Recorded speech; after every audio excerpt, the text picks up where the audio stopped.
Hey folks, as promised, we're back to do some more metric conversions. So we're going to jump right into it. So our first example today is going to be to convert 55.82 micrometers into kilometers. Now this takes two steps because I have a prefixed unit that I'm starting with, micrometers, and a prefixed unit that I'm ending up with, kilometers. So we're first going to convert from micrometers to meters, and then we're going to convert from meters to kilometers, and we'll have our final answer. So let's see, micrometers to meters first. So notice I'm going to put the unit I want to get out of on the bottom, opposite of where I start, and I want to hop into meters, my base unit first. So remember, micro means 10 to the negative 6. It means a millionth. So how many micrometers are there in a meter? Think about it. If you said a millionth, 10 to the negative 6, you're wrong. That doesn't make sense. If there's a millionth of a meter in a micrometer, wouldn't it take a million 10 to the 6 micrometers to make up 1 meter? Okay, so once again, the quantity on the top, 1 meter, is equivalent to the quantity on the bottom, a million micrometers. So let's see what we get on this first step with our calculator. We're going to take 55.82, and notice we're going to divide, it's on the bottom, by 10 to the 6. So we're going to press the divided by key, and then 10, caret key, 6, and we end up with 5.582 times 10 to the negative 5th. So let's write that down. 5.582 times 10 to the negative 5th. And right now we're in the unit meter. We're not done, remember, because we want to get to kilometers. So I'm going to take that answer, 5.582 times 10 to the negative 5th, and that's meters, folks. And this time I want to get out of meters. Notice I always include my units in my calculation so I can see what I'm getting out of and what I'm getting into. And you must do the same. Don't just write down a bunch of numbers. Include your units as well. If they're opposite each other, they cancel or divide out. Okay, so I want to hop out of meters and get into kilometers. Now kilo means 1,000 or 10 to the third. So that means in 1 kilometer there are 1,000 meters. So this number's on the bottom, so I want to divide by it again.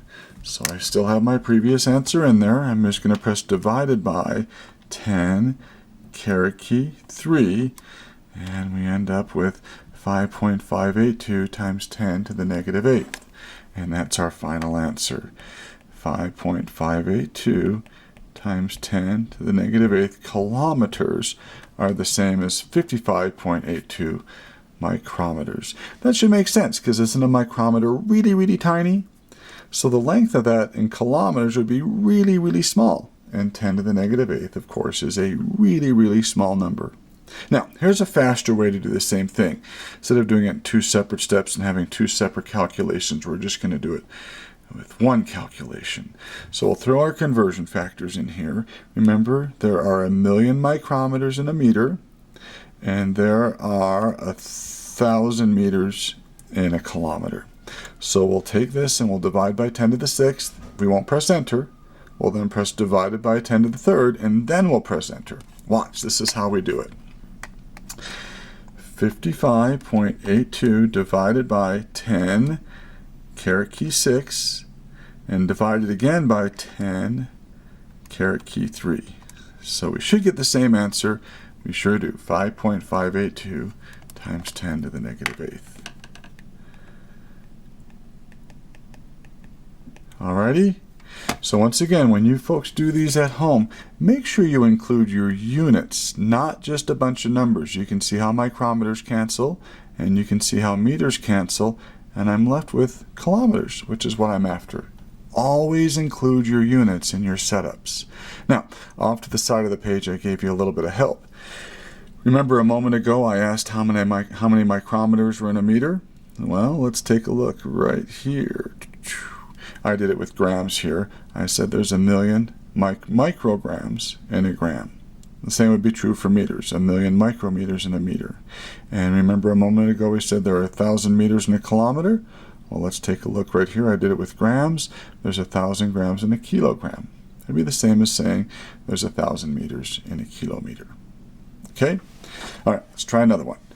0.0075 decigrams into hectograms. So I'm going from deci to hecto. So prefix to a prefix means we're going to take two different steps. So we're going to get out of decigrams and into grams. So let's take a look. There are 10 decigrams in a gram. 10 decigrams in a gram. So I'm out of decigrams and I'm into my base unit. Now I can go from grams to hectograms. And there are 100 grams in a hectogram. 100 grams in a hectogram. So I've gotten rid of grams and I'm into hectograms. So I'm going to divide by 10 and then I'm going to divide by 100. Both of these numbers are on the bottom. When they're on the bottom, I press divided by. So let's see what we get here. 0.0075 divided by 10 and divided by 100. Then we press enter and we get 7.5 times 10 to the negative 6th. 7.5 times 10 to the negative 6th hectograms. Alrighty, let's try a few more. And for these next two, it might be a good idea for you to pause the video, try them by yourself. Okay, come up with an answer, show all of your work, and then turn the video back on and see if your work matches up with my work. If it doesn't, follow along closely, see what you did wrong, and try it again. Okay, this does take some practice. All right, we're going to convert 5.32 centimeters into kilometers. So we're going to go ahead and start with what I know. 5.32 centimeters. We're going to multiply by a conversion factor. We're going to get out of centimeters and get into our base unit first, meters. And then I want to go from meters into my final unit, kilometers. Okay, so let's see, centimeters in a meter. Well, this is centigrams in a gram. Same type of thinking. There's 100 centigrams in a gram, so that means there's 100 centimeters in a meter. And meters in kilometers, let's see, there's 1,000 grams in a kilogram, so wouldn't there be 1,000 meters in a kilometer? So it looks like we're dividing by both of these numbers again. Notice centimeters divide out and meters divide out, and I'm going to be left with kilometers. So let's see what we get here. 5.32 divided by 100, and we're going to divide by again by 1,000. So divided by 10 caret key 3. That's 1,000. So we end up with 5.32 times 10 to the negative 5th. 5.32 times 10 to the negative 5th kilometers. Now that makes sense. You all know that a centimeter is not very long. 5.32 centimeters is not that long. So it's not going to be a very big number of kilometers. So that answer seems reasonable. All right, let's try another. Megagrams to decigrams. Once again, pause the video, try it on your own, then come back and see how you did. All right, did you guys start with what we knew? 0.564 megagrams. We're going to put megagrams on the bottom and get into our base unit gram. Okay. Then we're going to get out of grams and into decigrams, our final unit. Okay, so let's take a look. Over here, there's 1,000,000 grams in a megagram. 1,000,000 grams in a megagram. So did you put 1,000,000 by gram in a megagram? Okay, that makes sense. Mega is a big amount of grams, so one of them has lots of grams in them. 1 megagram has 1,000,000 grams.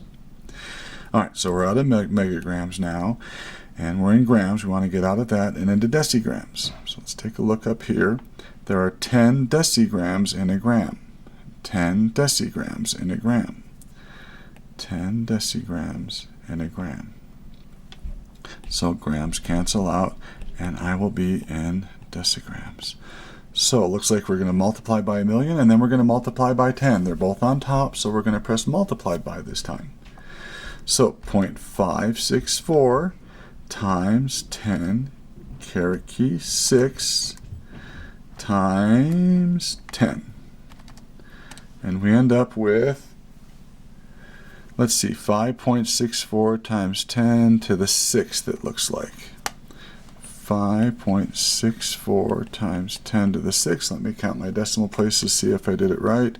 1, 2, 3, 4, 5, 6. That looks good to me. So 5.64 times 10 to the 6 decigrams are equal to 0.564 megagrams. Notice that in working problems that involve only the metric system, the number of sig figs in the answer will depend only on the original data given, since all conversion factors are definitions, and therefore they have an infinite number of sig figs.